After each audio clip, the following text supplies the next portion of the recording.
Hello, everyone, and welcome back to the Notes and Quotes podcast. If this is your first time being here, welcome to you. I'm so incredibly happy to have you here to join this community and hear us share and learn together about so many different topics and also just help you feel connected and seen in this wonderful community. I'm just happy that you're able to join us with this. So, recently, I have been thinking a lot about climate change. I know that sounds like a bit of a downer, but it is just the context of the times. Beyond it, climate changing and everything, we just, at the time of filming, finished COP29 in Azerbaijan, Baku, and it was a very disappointing COP, to say the least. I think a lot of the COPs have been disappointing recently. If you don't know what COP is, so sorry. COP is Conference of the Parties. It is the largest climate conference that happens once every year. There have been 29 COPs. I think that says a lot. But there have been 29 COPs where world leaders come together, also politicians and other climate activists and representatives in big corporations come together and try to discuss different ways in which we can combat the climate crisis. That is the Conference of the Parties, or COP for short, in a nutshell. Now, for a while now, I have been shying away from talking about climate change recently because I am a climate activist and I've done a lot of work in climate activism over the years. But recently, I've been shying away from talking about it because I know that people genuinely, when you start talking about climate change, they just shut down. Some of you might have even left the episode by now because it's a climate episode. But a lot of people tend to just kind of shut down, close their ears, and become very apathetic to the issue because it's already just, such a saturated conversation. And because of that, I've gotten really tired of trying to talk to just brick walls, basically. And I was tired of people getting annoyed with me for being that rampant climate activist. But then I realized, after COP particularly, that there's just so much ignorance and delusion out there when it comes to climate change still in 2024. And I found that the reason it's so difficult for us to actualize change is because of the level of ignorance and delusion that we're facing, which really can be combated by just basic climate education beyond the surface of, oh, global warming and the earth is getting hotter and we're all going to die. That's more so people's general understanding. But I think that people don't understand how nuanced climate change is, how it's connected to literally everything from social justice to education to politics to economics to everything. Every single little thing of your life is connected to this issue and vice versa. So I think that that knowledge needs to be perpetuated a little bit more for people to actually be on the same wavelength as the climate activists and understand why they're fighting so hard and understand the changes that we need to make and why those need to be made. So that is basically what we are going to be doing today. And as you know, or if you don't know, every one of our episodes starts with a quote because a good quote can just form the foundation for a brilliant conversation. So here is our quote for today. Nelson Mandela once said, "Education is the most powerful weapon which you can use to change the world." Now, I believe this quote can really be used for so many different topics, not just talking about climate change, but I really wanted to center on climate change for that exact same reason that I was talking about before. That willful ignorance that's way too common amongst the general population and why the fight towards sustainability has been so difficult. Fundamentally, it's a lack of education. So that's really what we're going to combat today. So let's start. I feel like the first thing that we need to address is the term climate change. Now, it really has become a very demonized term which is kind of justified, but climate change is actually not a bad thing. I know that that sounds crazy, but climate change really and truly is not a bad thing. It's more so the rate at which climate change is happening, how fast it's occurring, and how intense it has been. So the world naturally changes, the climate naturally changes, that's normal. But because it's happening so fast and to such a dire degree, it is causing a lot of problems, to say the least. So the climate has always been changing, but when we hit that period around the Industrial Revolution, when people started to create a lot more different technologies and started to use fossil fuels very heavily, and we had a lot more exhaust gas and a lot more fumes and things up in the atmosphere. That is when we started to accelerate climate change to some incredibly crazy degrees that we didn't really seem to take notice of. Or if we did, it really wasn't the priority because our entire mindset as a human species was wow, innovation, progress, let's go, let's do this. And that makes sense. Innovation is a great thing. But the thing that we tended to overlook was the impact that it was having on our environment. And by the time that that became at the forefront of people's focus, how all of these different innovations and technologies and practices that we have now ingrained into our society is actually harming the environment, we tried to shift our focus a little bit. So scientists started to come out with things, people started to write books, other activists started to emerge around climate change and around sustainability and that kind of thing, but it still wasn't really taken seriously. It wasn't the number one form of focus when we talked about global priorities. Our global priorities were very much still driven by economics and by profit and by growth and consumerism. And then we had the age of colonization as well, which kind of was happening, of course, before the Industrial Revolution. But I wanted to focus on the Industrial Revolution first because it was really the most major, I think, shift when we talk about really stepping into the climate crisis. Now, many people don't really understand the connection between colonization and climate. And the thing about it is, it's such an important aspect that is way, way, way too overlooked because it forms the foundation of why social justice and climate change are inextricably linked. They cannot be separated. So let me explain. Now, when I explain this, I'm going to try to use some non triggering language so that people don't get immediately shut off from what I'm talking about. Because that's what tends to happen when you come in and say, oh, when the white people came in and they did all this. Facts, but a lot of people tend to not really internalize what you're saying when you just come at them full force. So when I explain this, I'm going to try my best to use non-triggering language for people. So because I'm from the Caribbean, I'm going to center in a bit on the Caribbean focus, but this really does apply for any countries or islands or states that were colonized. So when we had colonizers come in, and they took over the land, they took over the society and the practices and the people and how they were run. They had very specific focuses. So the homeland, the home country, let's say Britain, was mainly for consuming goods, enjoying life. That was the civilized society. Whilst we had the smaller colonies, which just acted as places for production of goods, right? So with that, there was a lot of monocropping, which, if you don't know what that means, it is like using the piece of land to produce one crop only. So, for example, in a lot of Caribbean islands that were taken over by Britain or by Spain or by France or something, were used to produce sugar. And so, sugar was the one crop that was circulated constantly on the land, right? And with that, it led to a lot of soil degradation. And there was a lot of stripping of the land because there was no value for that land because it was just used as a production ground. That's what the country was seen as. It wasn't seen as a society for people. And the slaves were not seen as human beings, they were seen as cattle and they were seen as disposable. And then by that same token, the land and the environment there was seen as disposable. So a lot of resources were stripped. That is physical resources, but also environmental resources in terms of the land quality, in terms of the air quality as well. So all of these different practices really stripped the environmental prosperity of colonized countries.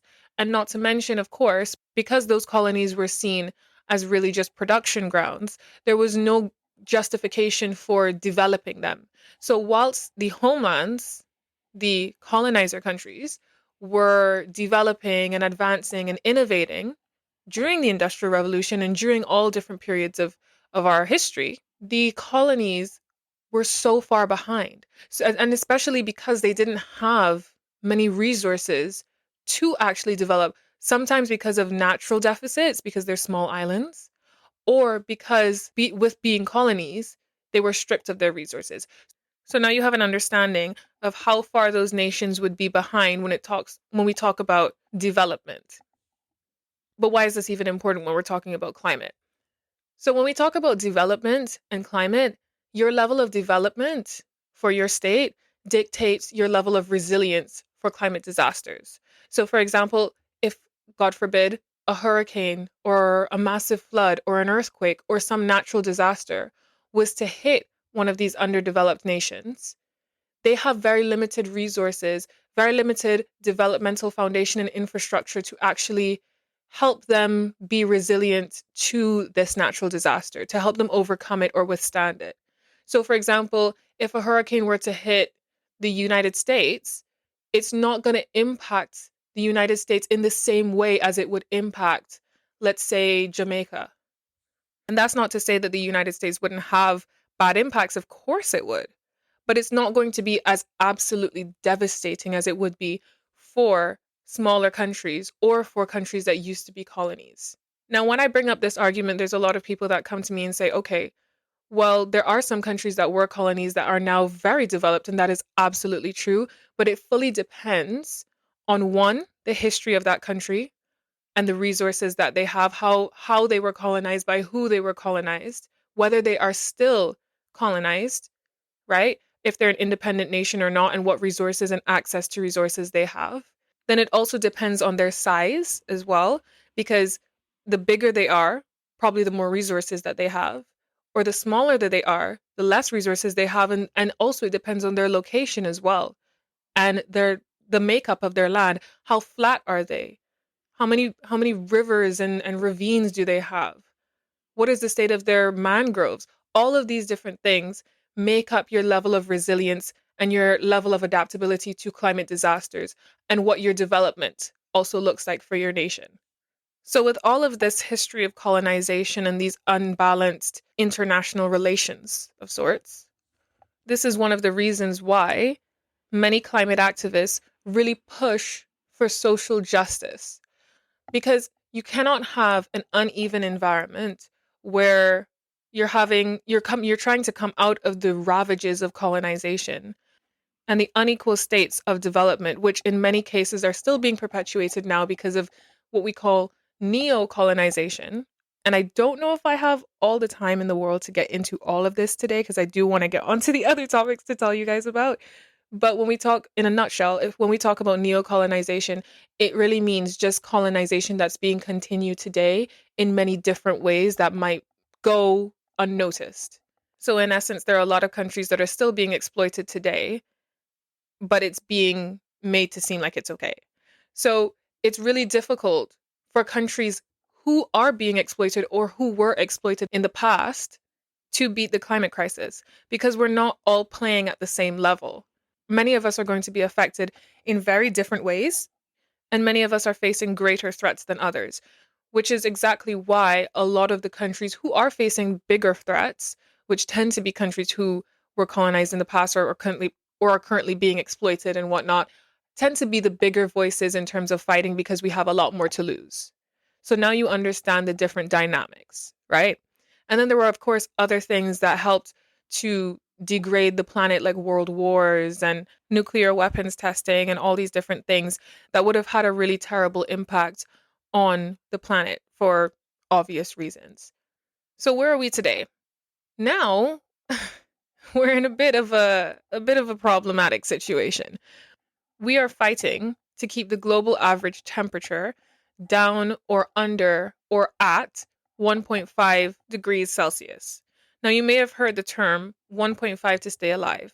Now, that was adopted by the Caribbean Community Climate Change Center, the 5Cs for short, because Caribbean small island states, but really and truly all small island states, have realized that this is the acceptable limit that we need to focus on and to prioritize in order to prevent the irreparable damage that the climate crisis will inevitably bring if we ignore 1.5 degrees Celsius. So just to create a visual for you, if the global average temperature was to go above 1.5 degrees Celsius, it is without a doubt, it is a fact that many states within our world would not survive, will not survive. Caribbean states would be wiped out, along with Pacific Island states and many other small island states and countries who are very underdeveloped as well. And those are just the first to go. Those in the global north or the Western countries, and when I say global north or Western countries, I mean those top dog countries that we all think of: the United States, the United Kingdom, Australia, Canada, and then those other bigger countries as well, which have a lot of power, like Russia and China. Those bigger countries, which actually tend to produce the majority of the emissions that are causing the problem, are also going to be impacted, but they will not be impacted in the same way that those smaller countries that are going to be the first to go will be impacted. But eventually they will, and we will all fall. So suffice it to say, the name climate crisis is very fitting. Now, there are two terms in climate activism that I feel like everyone should know when they're educating themselves on this topic. You don't need to know all of the abbreviations and all of the intricate jargon and all these different things. You can look them up if you hear something you don't know and you don't understand. I encourage people to look it up. It's a lot simpler than it sounds every single time. But one thing that I definitely want people to know and understand is the difference between mitigation and adaptation when we're talking about combating the climate crisis and we're talking about the fight for sustainability. So, mitigation really focuses on stopping the problem at its root, at the source. So, the main source of the climate crisis right now, beyond many other micro sources, but the main primary source is the use and dependence on fossil fuels. And I know that's probably no surprise to anybody because we hear climate activists just going on and on and on about fossil fuels and divesting from fossil fuels and switching to greener technologies. And there's a reason for that, because it is by and large the most major source of the crisis that we are in today.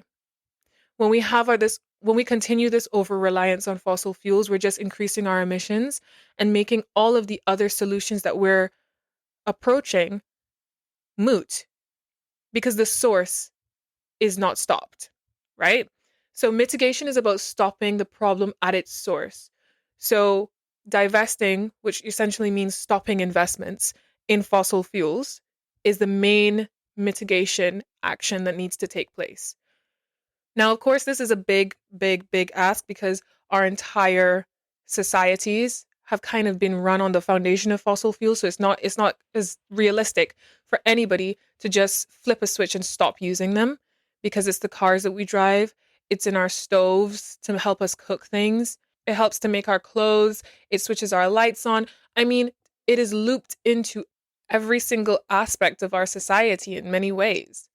So it's really difficult to say, let's just flip a switch and stop fossil fuels, which is why many people have been pushing for a really rampant phase out of fossil fuels, where you phase away from the use of fossil fuels. And this is actually very possible. I think there's a lot of propaganda going around where a lot of fossil fuel executives primarily, are perpetuating the idea that it's not possible. But I promise you, as a climate activist, as a person who's done the research, as a person who has been to the conferences and seen the people and heard the scientists, guys, it very much is possible. It's just the only thing really stopping us is the willpower and the determination to put people over profit.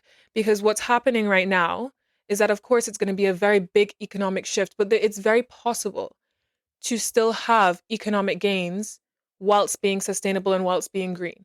Now that would have to be a whole different episode where I talk about, things like the circular economy and green marketing and green investment and green economy, all these different things. If you want that, shoot me a DM, shoot me a message, tell me you guys want that episode and I would absolutely do that for you. I would even love to bring a guest on. You can check me out on the Instagram, or that's usually where I would probably answer fastest, the Instagram or something, or even just DM me, whatever, and let me know you want that episode and I'll do it for you guys. But the point is, that's mitigation, to stop it at its source. Now, there's many other different kinds of mitigation, like stopping single-use plastic, cutting off fast fashion.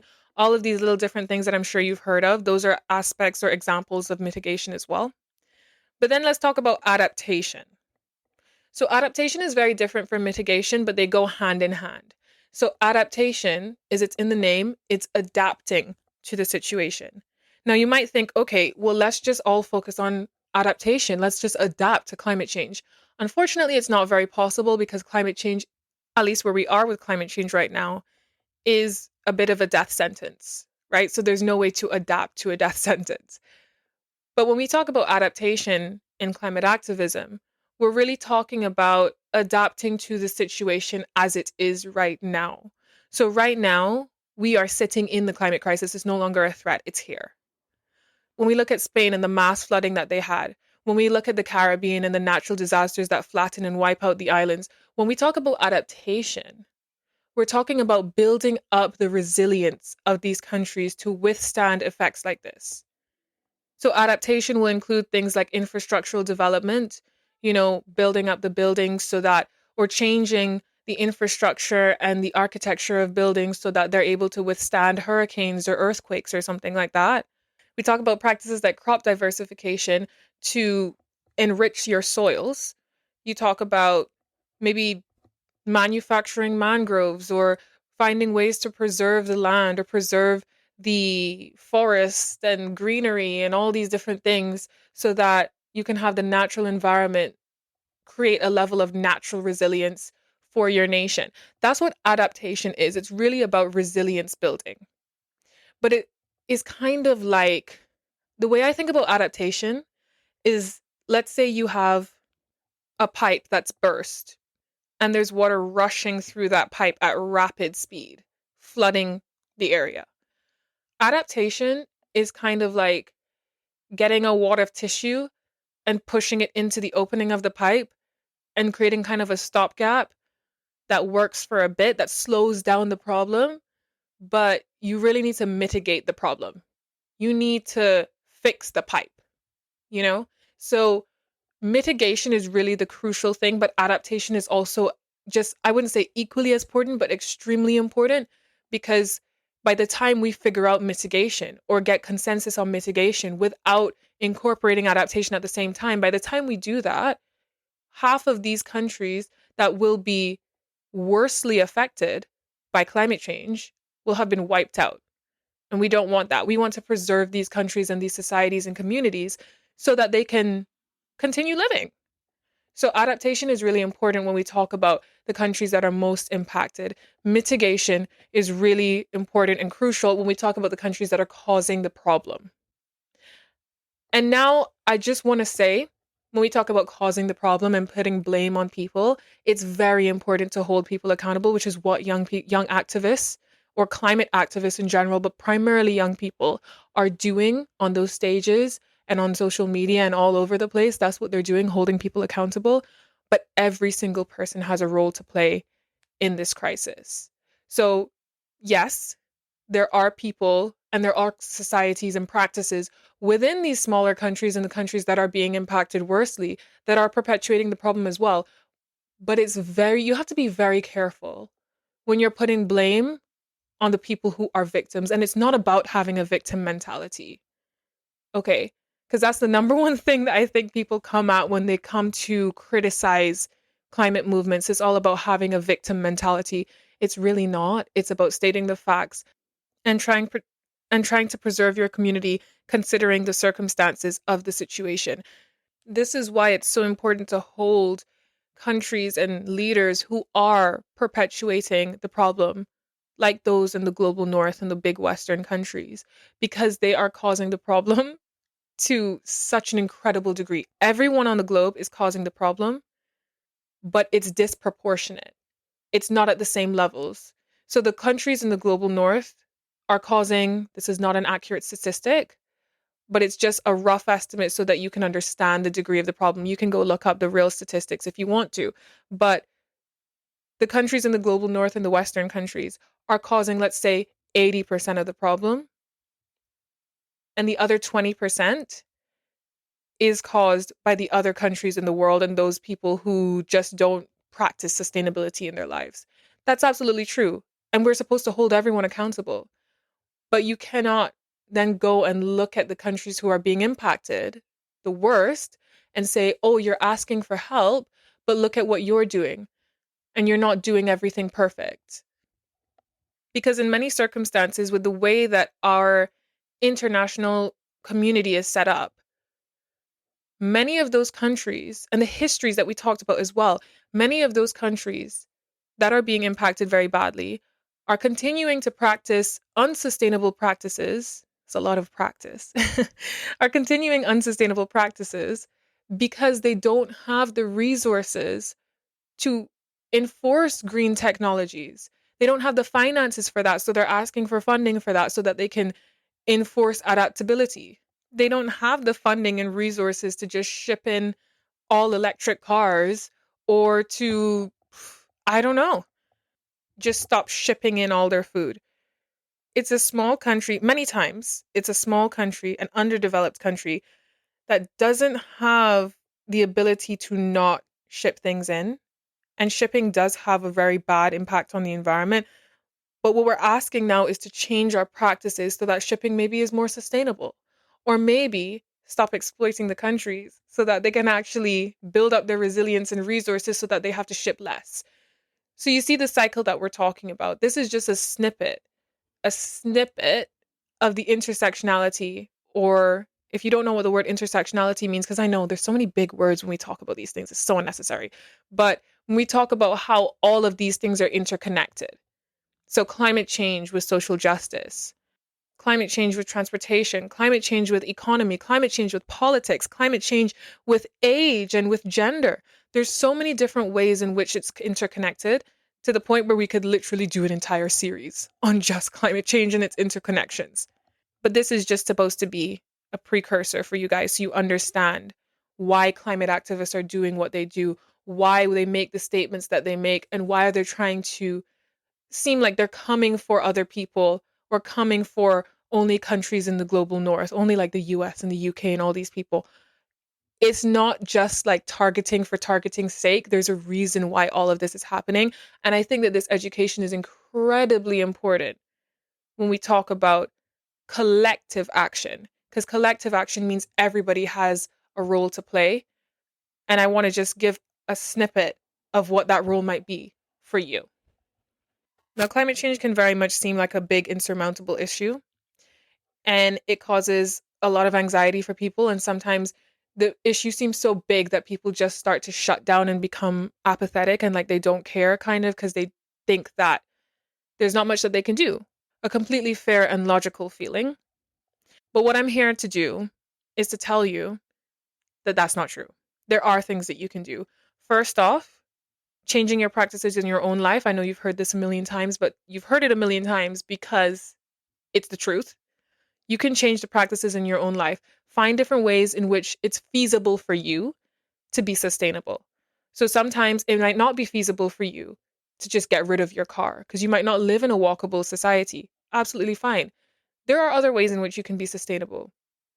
Think about how much consumerism mentality has gotten to you. Do you really need to buy new clothes every month? Do you need to really go shop from this fast fashion company? Do you really need to go purchase a bag every single time you go to the supermarket? Maybe you can do a reusable bag. Do you really need to get that new hot thing? And that's just consumerism. What other sustainable practices can you incorporate into your life? And one sustainable practice that people tend to overlook once again is educating themselves. This is you listening to this podcast episode. You taking the time to listen to this, to click on this episode shows me that you already have a sustainable mentality because you want to learn more. You want to educate yourself. And that is already on the road to sustainability. So I commend you for that already. Now, the next thing, and I think the most important thing, is probably accountability. Not just holding your leaders accountable. That's the big thing because, of course, they make the big decisions. But holding people in your life accountable as well. Now, I am a big believer of practicing what you preach, but I'm also equally a big believer in not imposing ideologies on other people because it causes people to shut down. There are many different ways in which you can influence the people around you without being overbearing and causing them to not want to practice that thing that you're telling them to practice, right? So, for example, one of the easiest ways that I do this is just using my platforms. So, I tend to post climate educational things on my Instagram and on my social media to just passively educate people on things. And then people sometimes message me and ask me questions for further clarification or to educate themselves more, which I'm very happy to do. And then people learn more and they get on the same wavelength that you are on now. Sometimes, if let's say I'm out with some friends and we have to get from one location to the next, but it's really is walkable. They say, "Oh, let's catch the bus or let's take the car." I suggest, "Oh, why don't we walk?" Not because I'm not going to say to them, "No, that's going to emit so many emissions. That's so bad for the environment, blah blah blah blah blah." People immediately shut down. People are immediately like, "Oh, gosh, the climate activist is acting up again. Oh my gosh." No, just casually say, "Oh, I think it would be a nice walk actually." And then maybe they're more inclined to walk on their next time. If someone says to me, "Oh, I got this from Shein, you should check them out." I'm going to say to them, "Oh, that's really nice. That's a cute top." But I don't really shop from Shein just because I don't really agree with their practices. It's not an attack. It's not making the other person feel bad about themselves.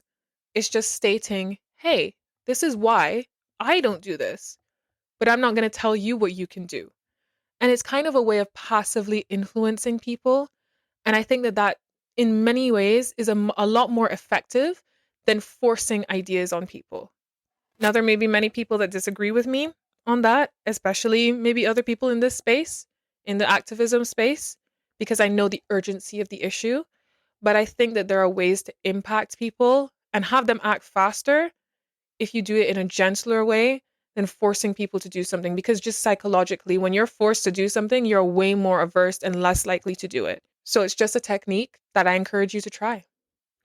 Thank you so much for listening, guys. We have now come to the end of this episode. I really hope it enriched you. If you want more of this, let me know. Please leave a review, message me, contact me. We have the Instagram, we have the LinkedIn, we have the YouTube, we have the TikTok. Check us all out there. Notes and Quotes Podcast for the LinkedIn and the YouTube, Notes and Quotes Pod for the Instagram and the TikTok. And if you enjoyed this community, make sure to tune in next Tuesday for a new episode of Notes and Quotes Podcast. And I will see you then. I guess that's it. I think there was something else I was supposed to say, but I'm not sure. Anyway, bye guys. Thanks for listening. Love you all. We'll see you next week. Bye.